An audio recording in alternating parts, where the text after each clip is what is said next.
जय हिंद मेरे प्यारे बच्चों। आप सभी मेरे प्यारे विद्यार्थियों का एक बार पुनः स्वागत है आपके अपने YouTube channel Subhash study centre पर। जितने भी मेरे प्यारे बच्चे कक्षा 10 के विद्यार्थी 2024 बोर्ड परीक्षा देने वाले हैं, आज के इस वीडियो में मैं आपके लिए लेकर के आ चुका हूं। यहां पर आप लोग ध्यान देंगे, बोर्ड परीक्षा 2024 के लिए कक्षा 10 के विद्यार्थियों के लिए चित्रकला विषय का मॉडल पेपर। जी हाँ मेरे प्यारे बच्चों, और यह मॉडल पेपर आपकी बोर्ड परीक्षा 2024 के लिए वेरी वेरी इंपॉर्टेंट है मेरे प्यारे बच्चों। यहाँ पर जो प्रश्न मैं आपको बताऊंगा ये आप जरूर तैयार कर लेना। साथ ही मैं आपको बताऊंगा कि पेपर का पैटर्न क्या रहेगा, पेपर कैसा आएगा 2024 की बोर्ड परीक्षा में। तो वीडियो के लास्ट तक बने रहिएगा, पूरे पेपर का मैं फुल सॉल्यूशन देने वाला हूँ। तो आज के इस वीडियो में आप जानेंगे चित्रकला विषय का पेपर कैसा आएगा। हालांकि मैंने आपको हिंदी विषय, सामाजिक विज्ञान विषय और साथ ही साथ मेरे प्यारे बच्चों होम साइंस यानी गृह विज्ञान विषय के भी वीडियो प्रोवाइड कराए हैं मॉडल पेपर की। आप लोग चैनल की प्लेलिस्ट में जाकर के देख सकते हैं। तो मेरे प्यारे बच्चों यहाँ आप देखेंगे कि 3 घंटे 15 मिनट का समय मिलेगा, जैसा कि प्रत्येक पेपर में आपको मिलेगा। और इस पेपर का भी पूर्णांक कितना रहेगा, 70 अंकों का। चलिए मेरे प्यारे बच्चों, यहाँ पर कुछ नोट्स लिखे हैं यानी निर्देश दिए गए हैं। पहला है, यहाँ पर आप देख रहे हैं प्रारंभ के 15 मिनट पहले यानी आपको पेपर मिल जाएगा। किस लिए? पढ़ने के लिए, ताकि आप अच्छे से पढ़ लें और अच्छे से पेपर को समझ सकें। तो यहाँ पर निर्देश है, अपना अनुक्रमांक ड्राइंग शीट के कवर पेज पर स्पष्ट अंकों एवं शब्दों में लिखिए तथा केंद्र व्यवस्थापक के हस्ताक्षर युक्त मुहर प्रत्येक प्रपत्र पर लगवाकर कक्ष निरीक्षक से सभी पृष्ठों पर स्पष्ट हस्ताक्षर भी कराइए। मेरे प्यारे बच्चों, अगला निर्देश है यहाँ पर, प्रश्न पत्र का, खा और गा 3 खंडों में विभक्त है। तीनों खंडों को हल करना अनिवार्य है। अब 3 खंड में पेपर आपको देखने को मिलेगा, का, खा और गा, और तीनों खंडों का मेरे प्यारे बच्चों आप लोग ध्यान देंगे, तीनों खंडों को सॉल्व करना यानी इनके प्रश्नों का हल करना अनिवार्य है। तो यहाँ पर खंड का के अंतर्गत आप देख पा रहे होंगे, इस खंड में आलेखन कला अथवा प्रावैधिक कला के प्रत्येक के 20 बहुविकल्पी प्रश्न हैं, जिसमें से किसी एक के बहुविकल्पी जो 20 प्रश्न आए हैं उनके उत्तर आपको देना है। और आपके द्वारा आलेखन कला अथवा प्रावैधिक कला में से जिस भाग का चयन किया गया हो उसे OMR सीट पर अवश्य अंकित कर दें। जैसे कि आपने आलेखन कला वाले प्रश्नों को सॉल्व किया है यानी 20 प्रश्नों को सॉल्व किया है, तो आप OMR सीट में आलेखन कला अंकित कर देंगे। यदि आपने आलेखन कला के नहीं प्रश्नों को सॉल्व किया बल्कि प्रावैधिक कला वाले प्रश्नों को सॉल्व किया है, तो आप OMR सीट में प्रावैधिक कला आप अंकित कर देंगे, लिख देंगे। तो मैं आपको बताऊंगा कहां पर क्या करना है OMR सीट में।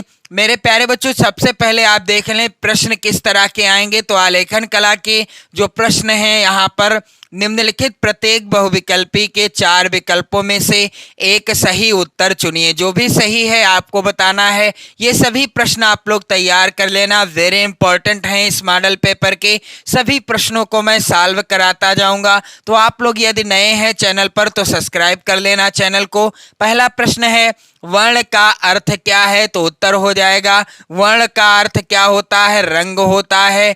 दूसरा प्रश्न है मेरे प्यारे बच्चों, ओस्टवाल्ड संबंधित है। ओस्टवाल्ड किससे संबंधित है? इसका उत्तर क्या हो जाएगा? ओस्टवाल्ड रंगों से संबंधित है।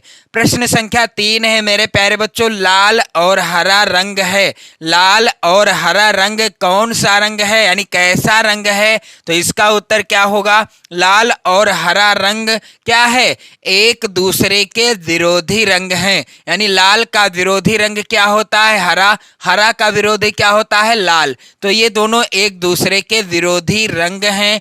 प्रश्न संख्या 4 है, भारत भारत का राष्ट्रीय ध्वज है? भारत का राष्ट्रीय ध्वज कैसा है? यहाँ पर विकल्प भी दिए गए हैं, आपको सही उत्तर मैं बताता चलूंगा ताकि वीडियो काफी ज्यादा बड़ी ना होने पाए। मेरे प्यारे बच्चों, यहाँ पर प्रश्न क्या है? भारत का राष्ट्रीय ध्वज क्या है? बहुवर्णीय है। कैसा है? बहुवर्णीय है। प्रश्न संख्या 5 है यहाँ पर, प्रिज्म में कुल कितने रंग होते हैं? तो इसका उत्तर क्या होगा? प्रिज्म में कुल 7 रंग होते हैं। कितने? 7 रंग होते हैं। प्रश्न संख्या 6 है यहाँ पर, इनमें से कौन सा शीत रंग है? दिए गए विकल्पों में से कौन सा रंग है जो कि शीत रंग है? उत्तर क्या होगा इस प्रश्न का मेरे प्यारे बच्चों? यहाँ पर आप लोग ध्यान देंगे, नीला रंग कैसा रंग है? शीत रंग है। प्रश्न संख्या 7 है, मुख्य रंग कितने होते हैं? तो मुख्य रंग होते हैं कितने?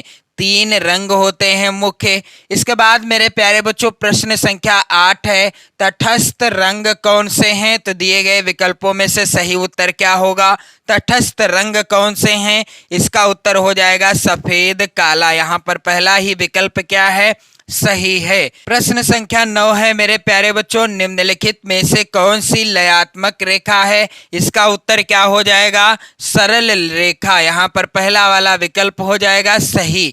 प्रश्न संख्या 10 है, कौन से रंगों का माध्यम पारदर्शी होता है? तो जो जल रंग होते हैं इनका माध्यम कैसा होता है? पारदर्शी होता है। प्रश्न संख्या 11 वेरी इंपॉर्टेंट, आप लोग इन सभी प्रश्नों को तैयार कर लेंगे, आपकी बोर्ड परीक्षा 2024 के लिए महत्वपूर्ण है मेरे प्यारे बच्चों ये सभी प्रश्न। और यहाँ पर आप लोग ध्यान दीजिएगा, अगला प्रश्न है यहाँ पर क्या कि कौन से रंगों का माध्यम पारदर्शी होता है? तो मैंने आपको बता ही दिया, जल रंगों का। प्रश्न 11 है, सफेद रंग का विरोधी रंग कौन सा है? तो सफेद का विरोधी क्या होगा? काला हो जाएगा। काला रंग जो होगा यानी काले रंग का विरोधी क्या हो जाएगा? सफेद हो जाएगा। प्रश्न संख्या 12 है, पीले रंग में लाल रंग मिलाने पर कौन सा रंग बनेगा? तो यदि हम पीले रंग में लाल रंग मिला देते हैं तो नारंगी रंग प्राप्त होता है हमें। कौन सा रंग बनेगा? नारंगी रंग बनेगा। प्रश्न 13 है यहाँ पर, रंगों की संगति कितने प्रकार की होती है? तो रंगों की संगति 6 प्रकार की होती है। प्रश्न संख्या 14 है मेरे प्यारे बच्चों, कौन सी पेंसिल से बनाई गई रेखा अधिक काली होती है? तो यहाँ पर उत्तर हो जाएगा HB। प्रश्न संख्या यहाँ पर आप देखोगे 15 है, बनावट की दृष्टि से आलेखन कितने प्रकार के होते हैं? तो इसका उत्तर क्या हो जाएगा? बनावट की दृष्टि से आलेखन जो है 4 प्रकार के होते हैं। कितने? 4 प्रकार के होते हैं। प्रश्न अगला है, किनारी डिजाइन का प्रयोग किया जाता है, तो इसका उत्तर क्या होगा मेरे प्यारे बच्चों? तो किनारी डिजाइन का प्रयोग किसमें किया जाता है? साड़ी की किनारी के लिए किया जाता है। प्रश्न संख्या 17 है, आदर्श रंग कितने हैं? तो आदर्श रंग 6 प्रकार के होते हैं। और प्रश्न संख्या 18 है, हरा रंग नेत्रों पर क्या प्रभाव डालता है? हरा रंग नेत्रों पर कैसा प्रभाव डालता है? इसका उत्तर होगा मेरे प्यारे बच्चों, हरा रंग नेत्रों पर ठंडा प्रभाव डालता है। प्रश्न संख्या 19 है, चित्र में गहरा रंग विशेषकर क्या दर्शाने के लिए होता है? तो इसका उत्तर क्या होगा? घनत्व। तो यहाँ पर राइट आंसर क्या होगा? घनत्व हो जाएगा। प्रश्न संख्या 20 है मेरे प्यारे बच्चों, एकाकी रंग संगत में कितने रंगों का होता है? इसका उत्तर क्या हो जाएगा? यहाँ पर 1 हो जाएगा। इसके बाद मेरे प्यारे बच्चों आप देखेंगे प्रावैधिक कला से रिलेटेड 20 प्रश्न होंगे, तो चलिए इन्हें भी मैं पूरा सॉल्व करा दूं फटाफट से। पहला प्रश्न है, साधारण मापनी पर कितने प्रकार के माप दिखाए जा सकते हैं? तो यहाँ पर उत्तर क्या हो जाएगा? इस प्रश्न का उत्तर हो जाएगा 2। साधारण मापनी पर कितने प्रकार के माप दिखाए जा सकते हैं? 2 प्रकार के। प्रश्न संख्या 2 है यहाँ पर, एक आकृति के बराबर दूसरी आकृति बनाने का अर्थ है दूसरी आकृति को क्षेत्रफल में क्या करना? यहाँ पर आप लोग ध्यान दीजिएगा, दूसरे का उत्तर क्या हो जाएगा? समान बताना या समान बनाना। अगला प्रश्न है यहाँ पर, स्पर्श रेखा दीर्घवृत्त में किससे स्पर्श करती है? तो यहाँ पर आप लोग ध्यान दीजिएगा, स्पर्श रेखा दीर्घवृत्त में किसे स्पर्श करती है? इसका उत्तर होगा मेरे प्यारे बच्चों दीर्घ अक्ष को। तो मैं चाहता हूं कि आप लोग आलेखन कला वाले ही प्रश्नों को सॉल्व करें, क्योंकि काफी ज्यादा आसान प्रश्न आते हैं आलेखन कला के। और चलिए मैं फिलहाल इनका आंसर बताता चलूंगा। अगला प्रश्न है मेरे प्यारे बच्चों, यहाँ पर निम्नलिखित में से किस ठोस आयताकार फलक होते हैं, यानी किस ठोस में आयताकार फलक होते हैं? इसका उत्तर क्या हो जाएगा मेरे प्यारे बच्चों? यहाँ पर घन में। उत्तर हो जाएगा घन में। इसके बाद प्रश्न संख्या यहाँ पर 5 है मेरे प्यारे बच्चों, एक वर्गाकार प्रिज्म में कितने आयताकार फलक होते हैं? तो इसका उत्तर क्या हो जाएगा? यहाँ पर राइट आंसर है 4। अगला प्रश्न संख्या 6 है, यहाँ पर संपूरक कोण होता है। यहाँ पर क्या होगा? पूरक नहीं होगा, संपूरक होगा। आप लोग ध्यान दीजिएगा, संपूरक हो जाएगा यहाँ पर।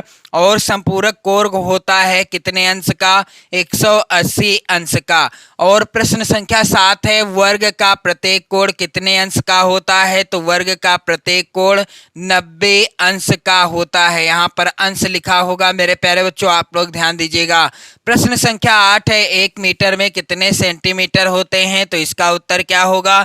1 मीटर में 100 सेंटीमीटर होते हैं। अगला प्रश्न संख्या 9 है, वृत्त का आकार कैसा होता है? तो यहाँ पर वृत्त का आकार गोल होता है। प्रश्न संख्या 10 है, एक चतुर्भुज में कितनी भुजाएं होती हैं? तो यहाँ पर उत्तर क्या होगा? यहाँ पर प्रश्न का उत्तर हो जाएगा मेरे प्यारे बच्चों यहाँ पर 4। उत्तर क्या होगा? 4। एक सम चतुर्भुज में कितनी भुजाएं, यहाँ पर कितनी होगा? आप लोग ध्यान देंगे, कितनी भुजाएं होती हैं? 4 भुजाएं होती हैं। प्रश्न संख्या 11 है, यहाँ पर एक घन में कितने फलक होते हैं? तो इसका उत्तर क्या होगा? एक घन में कितने फलक होते हैं? 6। राइट आंसर क्या है? 6। प्रश्न संख्या 12 है मेरे प्यारे बच्चों, घन का प्रत्येक फलक किस आकार का होता है? तो यहाँ पर उत्तर हो जाएगा मेरे प्यारे बच्चों, आप लोग ध्यान देंगे, वर्गाकार। प्रश्न संख्या 13 है, यहाँ पर एक साधारण पैमाने पर अधिकांश कितने प्रकार की माप अंकित कर सकते हैं? तो इसका उत्तर क्या हो जाएगा मेरे प्यारे बच्चों, आप लोग ध्यान देंगे, यहाँ पर राइट आंसर हो जाएगा 2। इसके बाद मेरे प्यारे बच्चों यहाँ पर आप लोग देखेंगे प्रश्न संख्या 14 है, 2 वृत्तों के क्षेत्रफल के अंतर के बराबर एक वृत्त बनाने के लिए कौन से त्रिभुज का उपयोग किया जाता है? यहाँ पर उत्तर क्या होगा इस प्रश्न का? समबाहु। यहाँ पर आप लोग ध्यान देंगे, समबाहु त्रिभुज का। प्रश्न संख्या 15 है, निम्नलिखित में से कौन सा एक अधिक कोण है? यहाँ पर कोण होगा, आप लोग ध्यान देंगे, अधिक कोण है। तो इसका उत्तर क्या हो जाएगा मेरे प्यारे बच्चों? निम्नलिखित में से कौन सा एक अधिक कोण है? इसका उत्तर होगा 90 अंश से बड़ा लेकिन 180 अंश से कम, उसे क्या कहते हैं? अधिक कोण कहा जाता है। प्रश्न संख्या 16 है मेरे प्यारे बच्चों, 180 अंश के कोण को क्या कहते हैं? तो इसका उत्तर क्या होगा? 180 अंश के कोण को कहते हैं क्या? सरल कोण या ऋजु कोण? यहाँ पर आप देखेंगे ये विकल्प सही है। प्रश्न संख्या 17 है, 1 डेसीमीटर में कितने सेंटीमीटर होते हैं? तो 1 डेसीमीटर में 10 सेंटीमीटर होते हैं। प्रश्न संख्या 18 है, एक आयताकार कमरे में कितने ऊर्ध्वाधर फलक होते हैं? तो इसका उत्तर क्या होगा मेरे प्यारे बच्चों? यहाँ पर हो जाएगा 4।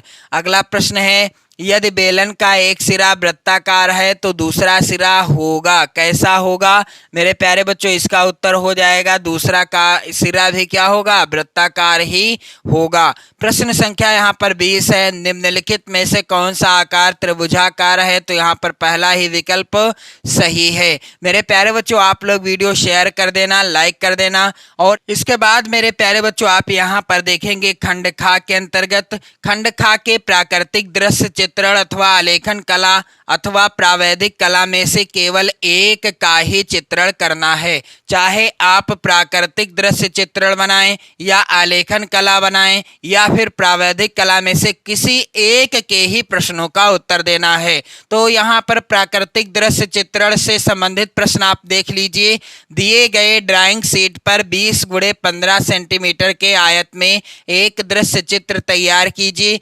एक प्रातःकालीन गांव का दृश्य चित्र का का यहाँ पर चित्रण कीजिए। एक बड़ा पेड़ झोपड़ी के पीछे हो, सूर्य उदय हो रहा हो, नदी के निकट एक मंदिर हो, नाव हो, पक्षी आसमान में उड़ रहे हो। और मेरे प्यारे बच्चों, दृश्य चित्र जल अथवा पिस्टल रंगों से तैयार कीजिए।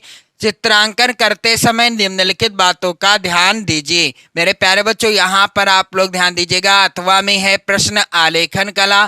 तो यदि आप आलेखन वाले प्रश्न को सॉल्व करते हैं तो और भी अच्छी बात है। दिए गए ड्राइंग शीट पर 16 गुणे 12 सेंटीमीटर के आयत में खिड़की के पर्दे के लिए इकाई वाला लयबद्ध आलेखन चित्रित कीजिए, जिसमें किसी भारतीय पुष्प कलियों एवं पत्तियों का सुंदर संयोजन हो, आलेखन में मछली का लयपूर्ण संयोजन हो तथा रंग योजना उत्तम हो। आलेखन में कम से कम 3 संगत वाले जल रंगों का प्रयोग कीजिए। इसके बाद मेरे प्यारे बच्चों, आप देखेंगे अथवा में प्रावैधिक कला से रिलेटेड प्रश्न दिए गए हैं। आपको क्या करना है, या तो आप प्राकृतिक दृश्य चित्रण को सॉल्व करें, या आप आलेखन कला वाले प्रश्नों को सॉल्व करें, या आप प्रावैधिक कला वाले प्रश्नों को सॉल्व करें। फिर है खंड गा स्मृति चित्रण से संबंधित।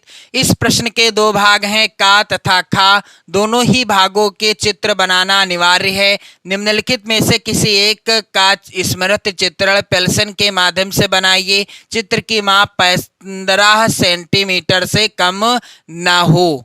यहाँ पर आप लोग ध्यान देंगे, पत्तियों सहित आम, पत्तियों सहित अनार, पत्तियों सहित मूली, लौकी, और चित्र में इन बिंदुओं का भी विशेष ध्यान रखना है। इसके बाद मेरे प्यारे बच्चों, प्रश्न यहाँ पर खा वाला है। निम्नलिखित में से किसी एक का स्मृति चित्रण पेंसिल के माध्यम से बनाइए। चित्र की माप कितनी, 15 सेंटीमीटर से कम ना हो। तो मेरे प्यारे बच्चों, यहाँ पर दिए गए हैं ऑप्शन। पहला है सुराही, दूसरा खुला छाता, तीसरा कप और प्लेट, यहाँ पर प्लेट होगा, और चौथा है जग। तो आप लोग वीडियो को शेयर कर देना, लाइक कर देना, अपने प्यार भरे कमेंट भी करते रहना। पढ़ते रहें, मस्त रहें, स्वस्थ रहें। जय हिंद।